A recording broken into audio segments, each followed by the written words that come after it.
ஒருவர் முழு நீதி செய்ய முடியாத எந்த பதவியையும் ஏற்றுக்கொள்ளக்கூடாது. இது வெறும் வார்த்தை அல்ல, காமராஜரின் வாழ்நாள் கொள்கை.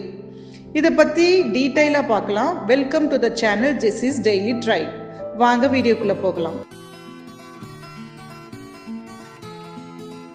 1940ஆம் ஆண்டு இந்திய சுதந்திர போராட்டம் தீவிரமாக இருந்த நேரம். காமராஜர் அவர்கள் பிரிட்டிஷ் அரசால் கைது செய்யப்பட்டு சிறையில் அடைக்கப்பட்டிருந்தார். அதே சமயத்தில் அவரது சொந்த ஊரான விருதுநகர் நகராட்சி மன்ற தேர்தலில் அவர் வார்டு கவுன்சிலராக போட்டியிட்டார்.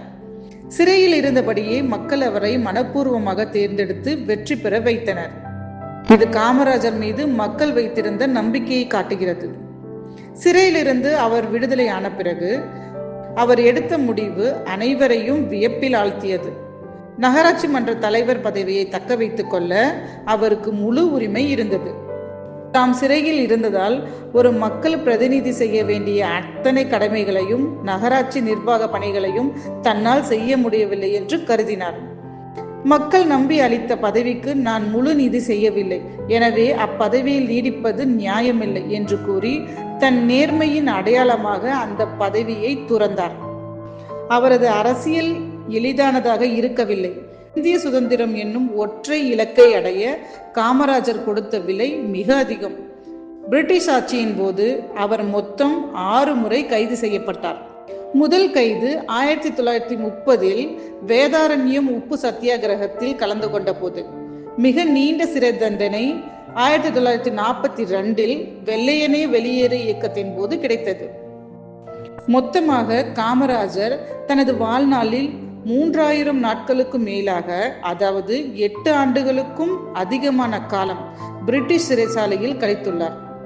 தன் சொந்த சுகத்தை, குடும்ப வாழ்க்கையை துறந்து நாட்டு மக்களின் விடுதலைக்காக 8 ஆண்டுகளுக்கும் மேல் தன் இளமை காலத்தை சிறையிலேயே கழித்தவர் அவர். இந்த தியாகம்தான் பிற்காலத்தில் அவர் மீது மக்கள் வைத்த மாபெரும் நம்பிக்கைக்கும் மரியாதைக்குமான அழைத்தலம். காமராஜர் அவர்களின் வாழ்க்கையின் இந்த 2 சம்பவங்களும் நமக்கு ஒரு மிக முக்கியமான பாடத்தை கற்றுத்தருகின்றன.